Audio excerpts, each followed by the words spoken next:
Hi, this is Vincent US. Here at NAMM 2022 and just to hang out and check out some gear. I'm a live artist, part-time, and experimenter of sound, and I'm into the hardware and playing live. Yeah, I'm just here to have a good time and see what's new from all the makers, and also to meet some of the makers. I've been coming to NAMM for about 8 years now.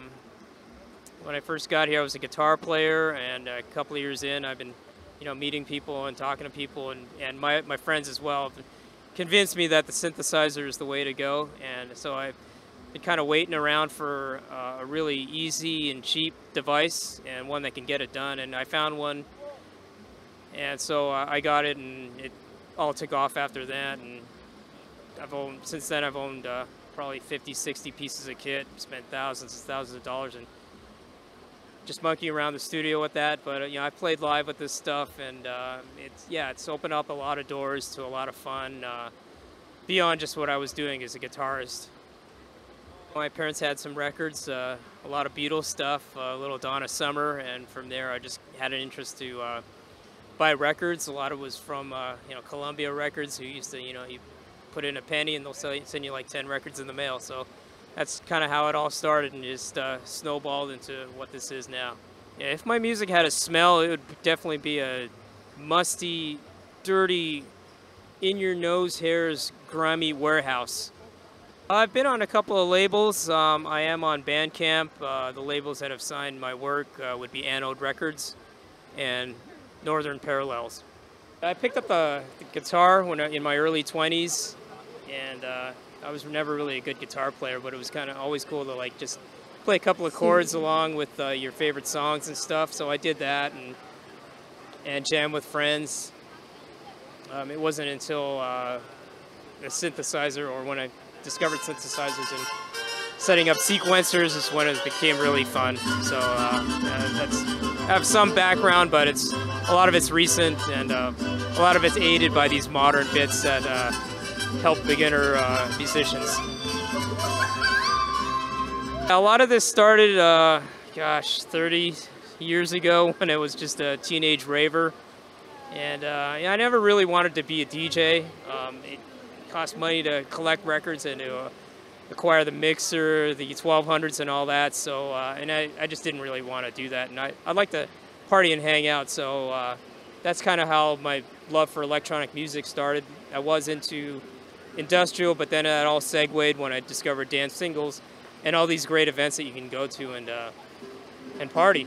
So I was a kid, but I'm still a kid now, and it wasn't that long ago that I started getting an interest in the music, because the instruments just started getting cheaper and good, and viable to actually make decent music and perform with them. So yeah, that made it really easy. So it was only about 7 years ago that this whole gearage thing started. And, yeah, it's been non-stop ever since with the gear, but it's been a fun ride.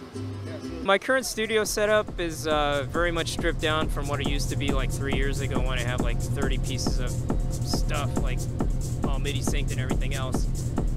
So now I've shifted to mostly, or primarily, in the box. I use Bitwig. I got a mixer on the side and an interface, but it's mostly just the Moog Mother 32 that's connected as my single outboard unit. And I also have a Nemesis pedal that's hooked up to that. I use a Drummer CMC2 monitor switch. It allows me to go in between the headphones and my iRig and the computer and the speakers themselves. So I got a lot of stuff going in, but mostly it's just one outboard going in with one effect unit.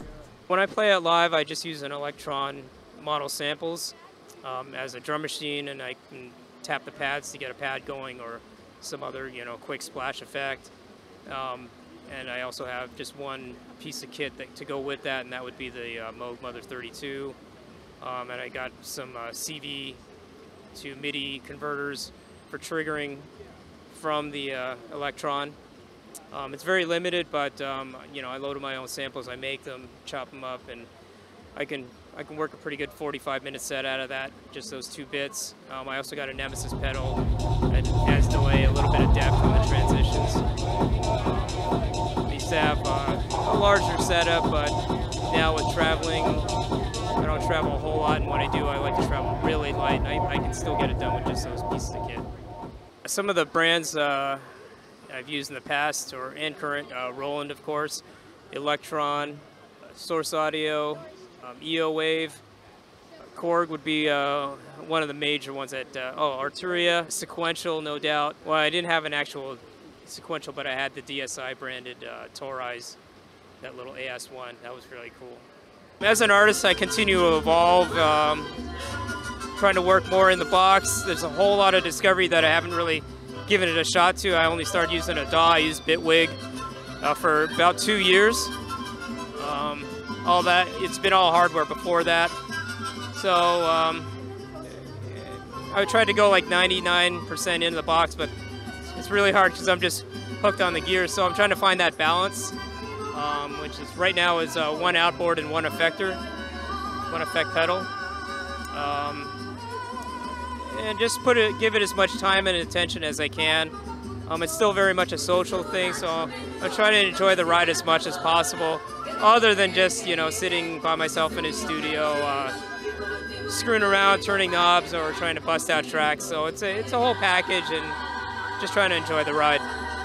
As a techno artist, a lot of the generating of a song, the genesis of it, starts with an actual idea, which is really a technique or some sort of new sound that's come out, and you just exploit and push the boundaries on something new. And then it's pretty easy from there to throw in, your pad, maybe a little line, bass, and then, of course, the kick drum. Oh, man. Okay, I just been posed the question, if I could be any piece of gear, what would it be? It would, oh, wow.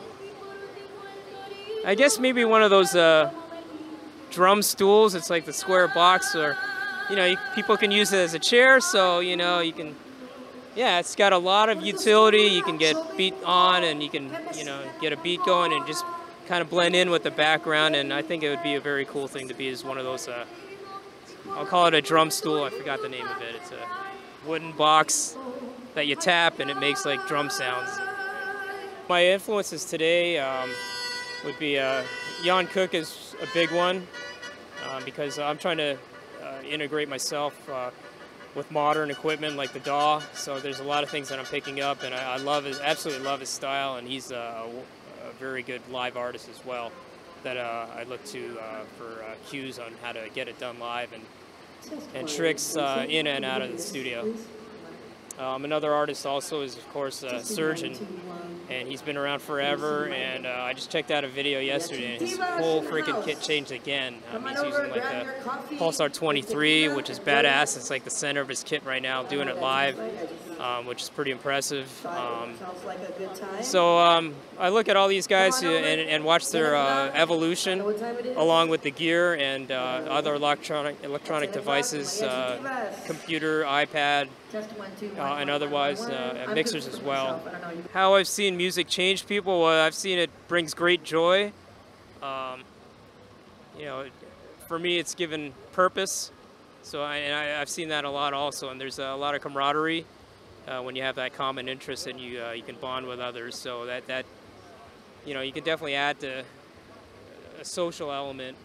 So in that way, yeah, there can be good change. A lot of memories I have, mostly, having fun like anybody else. But it's the music that brings us all together at the end of the day. And you can argue about your favorite genre or whatever.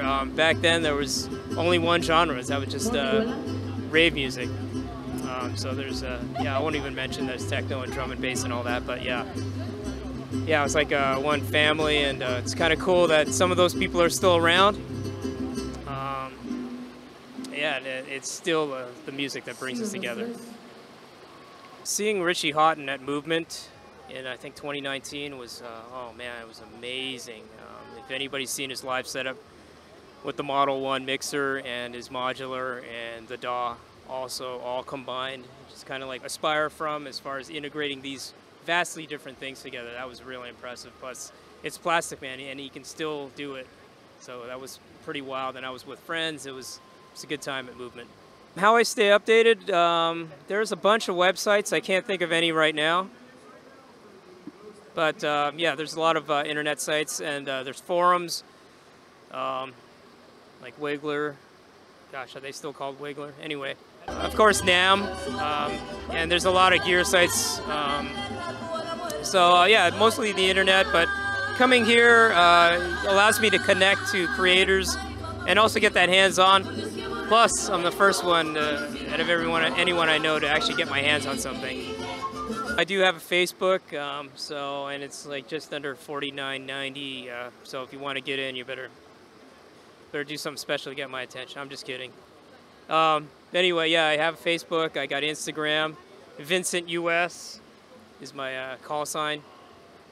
Where else? SoundCloud, but yeah, I'm on SoundCloud. I'm not a DJ, so there's no real mixes. I sometimes put a like 2-minute jam up there, but it's primarily Facebook and Instagram. I'm on YouTube as well. I might comment on your video if I like it. You can follow me on Instagram. My Instagram is Vincent US. That's Vincent_US_.